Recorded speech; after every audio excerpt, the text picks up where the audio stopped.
Hey. Hey. Hi everyone. My name is Brittany. I work with BigCommerce. So at BigCommerce, we are an open SaaS e-commerce platform that works with CBD and alternative and really any category of merchant globally. And I am joined by Ethan Giffen, who is the CEO of Groove Commerce, and I will let him introduce himself. Great, thank you, Brittany. I'm the CEO of Groove Commerce. My name is Ethan Giffen. We're a full-service e-commerce agency. We help mid-market brands design, build, and grow their e-commerce websites using the BigCommerce platform. So a lot of kind of selling psychology, a lot of technology, and everything in between that to help people grow, sell online. Great, so we're gonna get in a discussion around selling your products online. So first question I have for Ethan today is, in 2022, how should e-commerce retailers, such as those in the audience and on the floor today, think about their marketing strategies in order to maximize results? That's a great question. Great question. First off, who is selling online today in some capacity? I just want to see it across the room. Are you using, anybody using BigCommerce? Oh, great. That's awesome. Can I say some good words? Magento. Anybody using Magento? WooCommerce is a common one based on some of the CBD restrictions that used to be in place. So Shopify. All right, a little bit of everything. Anything else? No? I just have GoDaddy. Awesome. I need an upgrade. That's great. We got you. So, I mean, I think the biggest thing that we really think about is the overall buyer's journey. What are the personas that purchase from you? How are they going to engage, interact with your website? What are what's the kind of psychology of those buyers? What are the things that they're looking for? Some are going to be looking for in-depth, testing or nutritional information. Others are going to be looking for, kind of words that a comfort level, or oftentimes people buy just because they see the Kardashians use a product and they think that it's great, right? So there's a blend of psychology that goes into that, but really the buyer's journey is one of the big aspects of that. Yeah, so could you dive in a little deeper into the customer journey? Is it similar to a traditional sales funnel? I would say it is. We really think about attracting visitors into your website, right? How do you get them to come in off the street? How do you engage them once they get onto the site? Do you have a welcome pop-up? Do you have a welcome series pop-up? Do you have a SMS? Are you trying to get their email and their phone number? Like, how are you trying to kind of engage them once they get there? Are you trying to educate them, right? Some products that require more education. And then once they become customers, it's how do you delight them? How do you keep them coming back and buying more from you, right? You're spending hard-earned dollars to get to win a customer. You need to figure out how to eke out an additional order or two out of them in that process. So all of that comes back to your return on investment for your e-commerce investment overall. Okay, so we have the attract, engage, and delight phase. Can you go a little bit deeper into each of those phases and what that entails in each stage? Absolutely. So attracting is getting people into your site. So how are you doing that? What platforms are you using to influence those to come in? It's influencer marketing. Some of it's search engine optimization. Some of it may be pay-per-click marketing, depending upon your industry. Social media for some, not for others, but depending upon the legality or the of what you're doing in each state. So it's really about how do you kind of win them in onto the website, engaging them. Really kind of thinking about how are you gonna start that relationship with them. The first key is to get their personal information, their phone number, their email address. Then you can start those kind of marketing drips that everybody gets when they sign up to get their 10% off their first order. I would say that's something that I love to talk about. Is people love to give that margin away, right? When they on that first order. I like to tell people, test different things sometimes instead of giving, if your average order value is, $150 and you give 10% away, you've just given away 15 bucks, right? Instead, could you could you get a shirt for $6 or $7 and you've cut that in half, right? Is there some cool accessory that you can include with that? That again, that reduces that overall piece, right? So thinking a lot about that and how you're going to get people into those kind of drips and hooks, and then delighting is how are you going to win them back? What are you going to do to when somebody hasn't ordered in 6 months, 12 months, 18 months? There's this kind of cliff that they can fall off of. You want to continually delight them and try to bring them back and get them to order over and over again, and keep resetting that date. So in the delight phase, when you're trying to get them to come back and continue to shop with you, what are some tactics or strategies or maybe even channels that you've seen successful in the CBD space? Well, I mean, I do think that kind of the win back that I mentioned, having an offer, a specific offer to get people to come back. If you're using a program like Klaviyo, you can set those flows up. You can have a date on that, and kind of when somebody reaches a certain point past their last order date, you start to try to get into a multi-touch flow where you can try to get them back to order again, and you can get more aggressive. Oftentimes it's starting with just a, hey, it's been a while. Then maybe the next is a discount. Maybe the third or fourth email can be an even deeper discount. You're kind of at a Hail Mary stage at some point with that. So you can kind of throw anything you can to try to get them to come back to you. But the win back is one of the things that we love to do. Post-purchase follow-up. Make sure you're getting them to come back to write reviews and ratings if that's something you make available on your site. People are looking for that social proof. So those are like some real table stakes things that we see even a lot of kind of mid-market and bigger brands not taking advantage of all of those tools, or they have they might have Klaviyo, but it's a very basic kind of hook. And if you're not familiar, Klaviyo is an email marketing tool that allows you to set up automation with your customers, and it plugs right into BigCommerce and grabs the order data and customer data. Yeah, so you started to touch on it a little bit.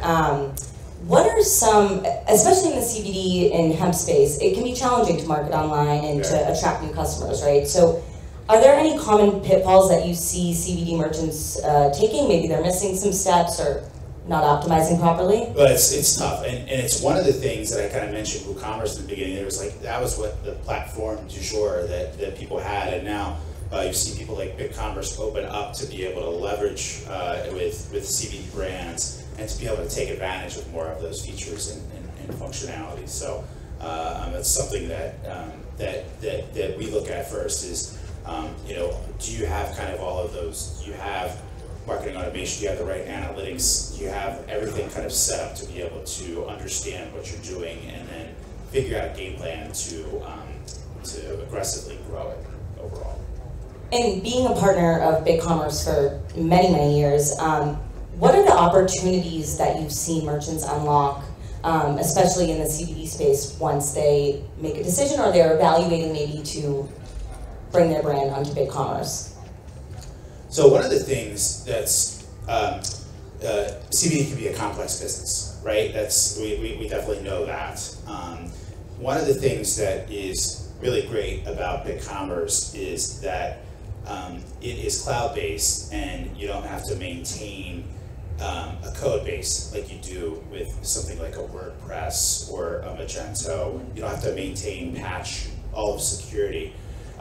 One of the things is that BigCommerce allows you to really take it to the next level in terms of customizations and baseline feature set, and that's something that that we really love. I was just at an event with the CEO of Big, and he was talking about about the sophistication that's available. And so one of the things is that we work with multiple platforms. Like we want to make sure our customers get the best tool possible.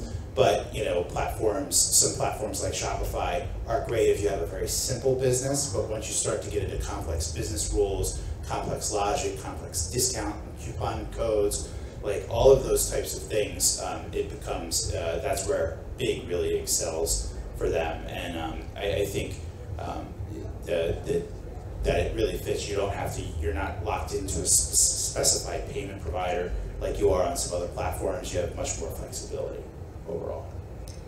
And the work that you guys do on those different platforms, whether it be BigCommerce or Shopify, is design and development, right? Yeah, so we about half our business is designing, building, and integrating e-commerce systems with back office and ERP systems, and helping people to really scale up their business and their operations. And then the other half is our growth services, so things like search optimization, pay-per-click marketing, marketing automation, email, etc. And commonly we hear merchants or customers use the words design and development interchangeably. So could you dig a little bit deeper on what the difference is in those two different services? Yeah, absolutely. They're very, very different. So, and we actually have a really great video that I think is coming out soon, if it hasn't already, where our creative director Drew and I talk about that. But the design aspect is really the front end look and feel. That's where you create your kind of buyer's journeys, where people they're engaged by color, they're engaged by the types of fonts that you use, the readability, the accessibility, and all of that starts in that design phase where you're kind of thinking about pixels and colors on the screen. The development phase is really where you're coding and writing the code. You're writing to APIs, and you're really kind of doing all that stuff behind the scenes. I think that it really starts with having a great overall strategy and vision for what you want to build. You can't just like start going down a path. You want to have a strategy, a vision. You want to have it well written out and documented. Then you start to design it. Then you can actually go in and build it. Almost like building a home. You need an architect, right? You need to kind of get all of those pieces together, and then you move it forward. Yeah, that makes complete sense. So for the audience, is there any tips or tricks that you could share around improving your UX and UI on the website? Keep it easy. I would make it easy. I would make sure that many business owners do not engage with their websites enough, right? So they have teams of people working and doing things, but they're actually not going in and testing it themselves. So making sure that you're going through that, you're understanding like what are the pitfalls, like where are people getting stuck, really trying to understand that aspect and remove any barriers to buy. I kind of laugh, you kind of go in some businesses and they have signs everywhere, don't sit here, don't talk, don't do this, don't do that, right? And I think that people will put those roadblocks. It drives me crazy. I'm like, you're trying to sell some shit, not like, so you want to make it easy for people. You want to set a clear expectation of, is it in stock? When will it ship? Potentially, when will it arrive? Like based upon where I am in the country. All of that stuff will help people to maybe, like little tiny things will making sure your SSL certificate is like up to date. That is like, I actually came down here and for this event, and my wife came because it's spring break and we brought our 4-year-old. We booked a babysitter for tomorrow night. The first babysitter site I went to asked for my credit card to pay the fee, and the SSL certificate was expired, right? And so that kind of shit, like people, I moved on to the next one, and they missed my business like for that. So those little kind of things are very, very important to make sure that you're up to date on, and they will influence. A typical e-commerce conversion rate is somewhere between, like we'll have some people be 2, 3, 4%. We've seen places where 1/4% is a great conversion rate for them. And, it's like the little minimal things that will influence buyers in that process. So make sure everything is kind of tidy and aligned. Thank you, and I hope you got your babysitter. I did. So we've got about 5 minutes left. Wanted to open up for any questions or comments on what we went over today. I have a question, but not exactly about that, but yes, about marketing. Yeah. how's the Facebook situation? I feel like we've been taken down 3 times. I don't know if there's like a secret code to that, or if you just recommend going a different route because they're gatekeeping. I don't know. Great They're question. kind of gatekeeping, right? I mean, that's the hardest thing about all of this, right? It's the the gatekeeping, right? And figuring out channels that work from a promotion standpoint. But they're letting people do it. Like they're letting big brands do it, but then the small brands, I see that like they take me down within an hour. So I'm like, why are certain people allowed to do it? I mean, I think that